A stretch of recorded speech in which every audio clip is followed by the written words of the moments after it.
टोंक के मालपुरा पंचायत समिति में जनसुनवाई के दौरान जमकर हंगामा हुआ।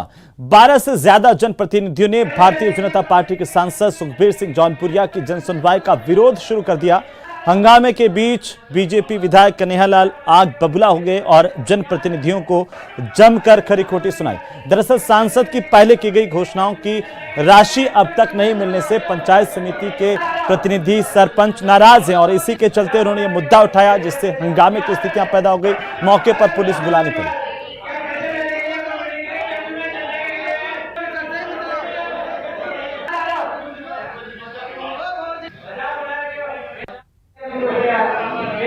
पैसे क्या दिए? अरे पैसे यार मजाक की बात है। जन सुनाई करने के लिए आए हैं, सारे अधिकारी समझ निकाल के बैठे। आपको सड़क की समस्या हो, काम कराओ, पानी कराओ, पानी नहीं आया, कोई नहीं करा, करो ये सवाल है। हम मेरे की बात करें अधिकारी से। जितना पैसा है केंद्र सरकार का पैसा है, राजस्थान सरकार का है, प्लीज बता दो। देवो उसी की मदद केंद्र सरकार का है,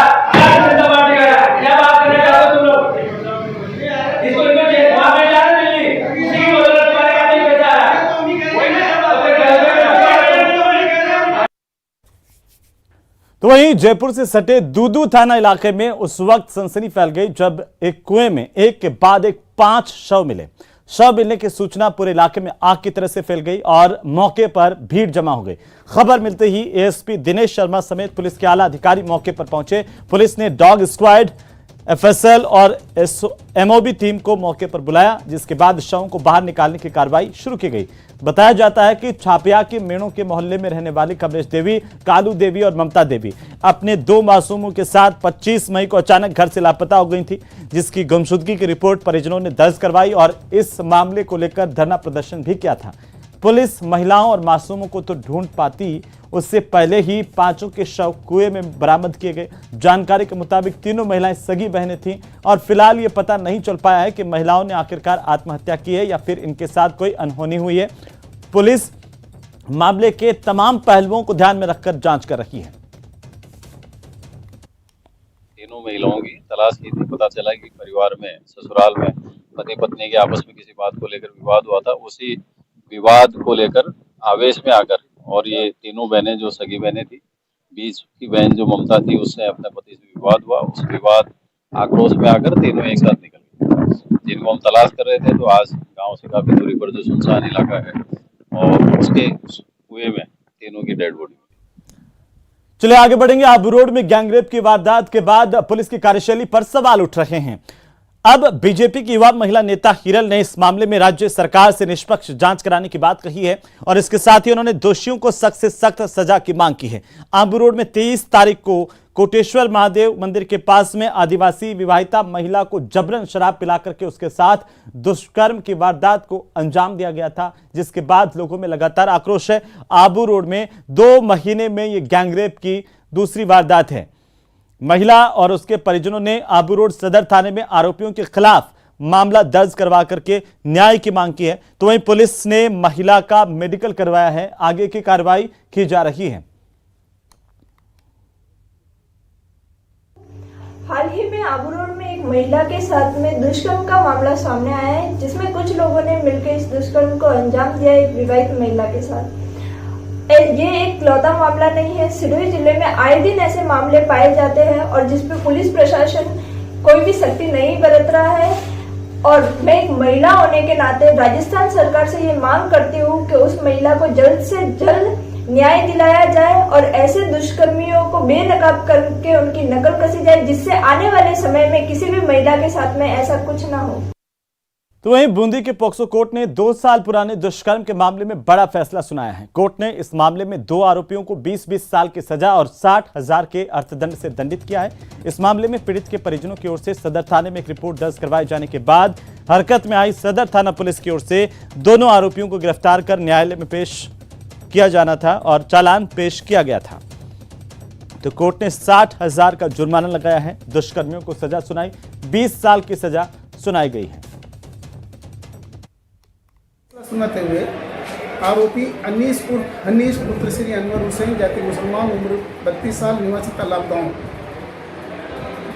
अनंतपुरा थाना अनंतपुरा जिला कोटा शहर का दूसरे आरोपी कुलदीप मीणा पुत्र श्री मोहन लाल जाति मीणा उम्र 24 साल निवासी रामपुरा थाना खानपुरा जिला झालावाड़ हाल निवासी तालाब गांव हनुमान मंदिर के पास अनंतपुरा थाना अनंतपुरा कोटा शहर को 376 586 का दोषी मानते हुए 20 वर्ष के कठोर कारावास से दंडित किया है और दोनों पर कुल 60,000 रुपये का जुर्माना भी लगाया है। कोर्ट ने दोनों दरिंदों को 20-20 साल की कठोर कारावास की सजा सुनाकर एक संदेश दिया है कि कानून किसी के साथ भी इस प्रकार से अब लाचार नहीं है, ऐसे मुलजिमों को कठोर से कठोर सजा दे रहा है।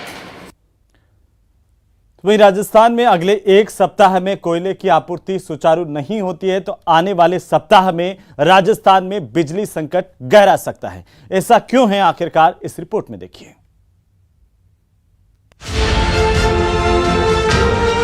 गंभीर बिजली संकट के साये में राजस्थान के बिजली घरों में अगर समय रहते कोल का इंतजाम नहीं किया गया तो कोयले के संकट के कारण राजस्थान के थर्मल आधारित बिजली प्लांट्स बंद हो सकते हैं या यूं कहें वहां पर बिजली का उत्पादन प्रभावित भी हो सकता है। विंड एनर्जी की उपलब्धता ने गंभीर बिजली संकट को भले ही कुछ हद तक टाल दिया हो, लेकिन कोयले के संकट और ऊर्जा विभाग के अधिकारियों की लापरवाही की मार राजस्थान वासियों पर फिर भारी पड़ने वाली है। प्रदेश के ऊर्जा मंत्री भी इस हकीकत को स्वीकार करते हैं, क्योंकि 10,000 मेगावाट हमारी उपलब्धता है और करीब 13,000 के करीब जो है डिमांड है। ऐसी स्थिति में पिछले कई दिनों से बिजली की कटौती की जा रही है। राजस्थान के थर्मल पावर में 7 दिन का कोयला ही बचा है, तो राजस्थान को आवंटित छत्तीसगढ़ के खदान में भी 15 दिन तक का ही कोयला बचा है। Chhapra super critical thermal plant में 2.5 दिन का कोयला बचा है। छपड़ा सब क्रिटिकल थर्मल प्लांट में 7 दिन का कोयला बचा है। काली सिंध थर्मल प्लांट में 7 दिन का कोयला शेष है, तो सूरतगढ़ सब क्रिटिकल थर्मल प्लांट में 7 दिन का कोयला बचा है। Suratgarh super critical thermal plant में 6 दिन का कोयला है, तो कोटा थर्मल प्लांट में 7 दिन का कोयला स्टॉक बचा है। राजस्थान में भी कोयला आधारित बिजली के हमारे काफी प्रोजेक्ट्स चल रहे हैं। हम भारत सरकार से बार बार ये मांग कर रहे हैं कि राजस्थान में अभी बिजली की एक्स्ट्रा जो डिमांड आई है एकदम से गर्मियों की वजह से, उसको ध्यान में रखते हुए भारत सरकार हमारे प्रदेश राजस्थान को अतिरिक्त कोयला आवंटित करे। राजस्थान के बिजली संकट को छत्तीसगढ़ के राजनीतिक हालात भी उलझा रहे हैं। छत्तीसगढ़ के सरगुजा में राजस्थान विद्युत उत्पादन निगम को खदान आवंटित है, लेकिन स्थानीय लोगों के विरोध के कारण कोयला उत्पादन पर असर पड़ा है और खामियाजा प्रदेश के लोग भुगत रहे हैं। लेकिन बड़ी बात यह है कि इस संकट आने से पहले सरकार सहित सरकार के अधिकारियों को इसकी पूरी जानकारी थी, मगर वैकल्पिक इंतजाम नहीं किए गए। वहीं छत्तीसगढ़ के अंदर आवंटित हुई कोयले की राजस्थान को नई माइंस के अंदर कोयले की खुदाई भी समय पर स्थानीय समस्याओं के कारण नहीं हो पा रही है। राजस्थान के बिजली घरों की कोयले की खदान से दूरी ज्यादा है, इसीलिए यहाँ कोयला स्टॉक पहुँचने में 22 से 26 दिन तक का समय लगता है। मगर प्रदेश में कोयले से बिजली उत्पादन करने वाले 4 बिजली घरों की 23 यूनिट में 4 दिन से लेकर 7 दिन तक का ही स्टॉक बचा है। ऐसे में मानसून की दस्तक से पहले राजस्थान में बिजली का संकट गहरा सकता है। कैमरा पर्सन अविनाश के साथ लवली वधवा, न्यूज 18 राजस्थान, जयपुर।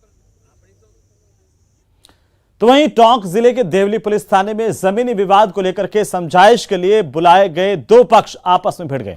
दोनों पक्षों के बीच धक्का मुक्की हुई, जिसमें गर्भवती महिला की तबीयत खराब हो गई, जिसे अस्पताल में भर्ती करवाया गया। हालांकि परिजन पुलिस पर ज्यादती के आरोप लगा रहे हैं। इसे लेकर के महिला के पति लालाराम रेगर ने पुलिस को तो रिपोर्ट दी है, तो वहीं पुलिस ने दोनों पक्षों के लोगों को शांति भंग के आरोप में गिरफ्तार किया है। हाँ, बच्चे को संभाल रहा हूँ मैं। क्या बच्ची क्या मतलब डिलीवरी से वो। अच्छा, तो बच्चा उसी पेट में उसके। क्या हुआ उसके साथ? मार पिटाई की रामलाल मीणा एएसआई ने। कहाँ पे?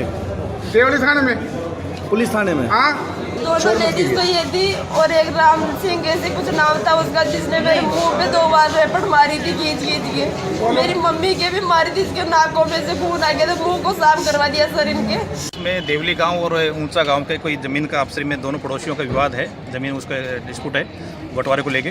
और वो तो कहता है कि हमारा ज़मीन इधर साइड में लेकर थी और दूसरे पक्ष का है कि मेरे ज़मीन इधर ये कोई बाउंड्री वगैरह कर रहा है। इसी चीज़ को लेकर दोनों पक्ष ये थाने पाए थे। वहाँ दोनों पक्ष आमने सामने होने से और शांति भंग में इनको दोनों पक्षों को किया था, जिसमें इस महिला का ये आरोप है कि भाई मेरे साथ भी धक्का मुक्की हुई, जिसका ये यहाँ हॉस्पिटल में इलाज कराया गया है और इसको अभी टोंक रेफर किया गया है।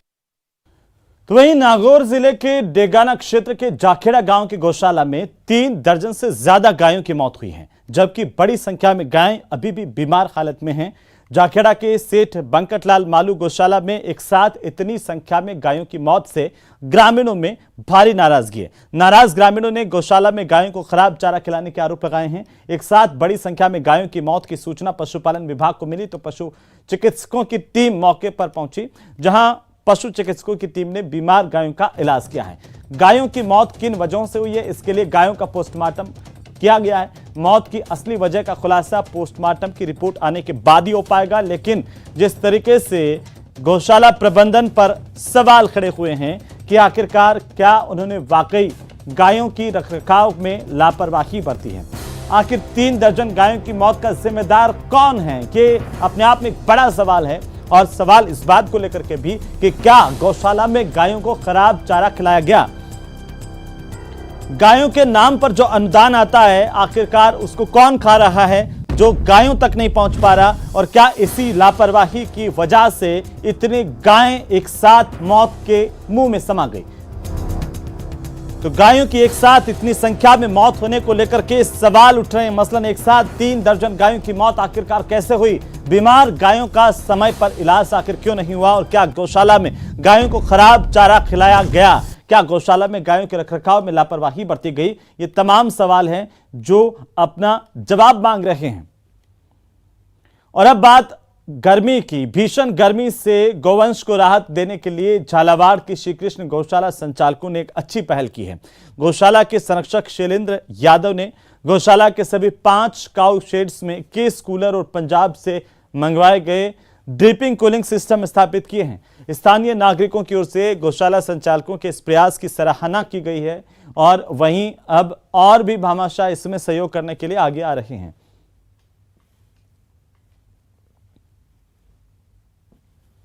हमारे द्वारा एक अपील की गई थी कि गर्मी का टेम्परेचर 44-45 के आसपास पहुँच गया था सभी दानदाताओं से, तो लोगों ने जो हमारी अपेक्षा के विपरीत, हमने जो सोचा भी नहीं था, उसके बाद भी लोगों ने, किसी ने 2 कूलर, किसी ने 1, ऐसे करते करते हमारे पास 21 कूलर का पेमेंट आ गया और 21 के हमने के नाम से कूलर यहाँ मंगा लिए। उसके अलावा और लोगों ने फोक मशीन के लिए पैसे दिए। फिर हमने पंजाब से फोक मशीन मंगा के 10 फोक मशीन मंगाई। हर शेड के अंदर 2 फोक मशीन है। इस फोक मशीन से कम 7 से 8 डिग्री टेम्परेचर कम होता है और गायों को काफ़ी राहत मिलती है गर्मी के अंदर। चलिए आगे बढ़ेंगे। भरतपुर में रुद्रावल पुलिस की बड़ी कार्रवाई सामने आई है। विस्फोटक से भरी बोलेरो गाड़ी को पुलिस ने जब्त किया। विस्फोटकों से भरे 43 कार्टन जब्त किए गए हैं। बड़ी खबर है इस वक्त की, पुलिस ने बोलेरो चालक को गिरफ्तार किया, जिससे पूछताछ की जा रही है। गुप्त सूचना के आधार पर पुलिस ने छापेमारी की। खेरिया मोड़ के पास पुलिस ने इस कार्रवाई को अंजाम दिया है। आरोपी बोलेरो चालक से पुलिस की पूछताछ जारी, जिसमें कई खुलासे हो सकते हैं। रुद्रावल पुलिस ने भरतपुर में बड़ी कार्रवाई की है। खेरिया मोड़ के पास पुलिस ने कार्रवाई की है।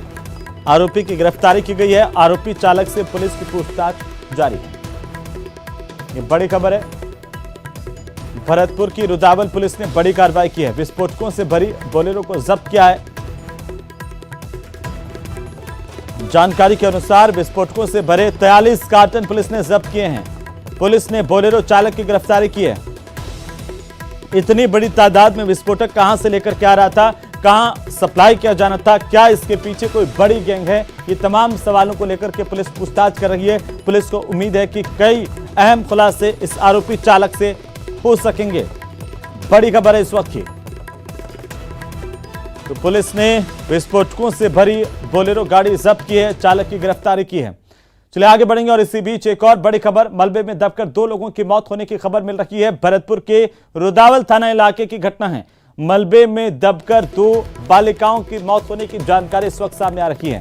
जानकारी के अनुसार दीवार गिरने से मलबे की चपेट में ये दोनों बालिकाएं आ गईं और चारे के लिए बने कच्चे घर के गिरने से हादसा हुआ। रुद्रावल थाना पुलिस ने घटना का जायजा लिया है। रुद्रावल थाना क्षेत्र के तिघर्रा गांव की घटना बताई जा रही है।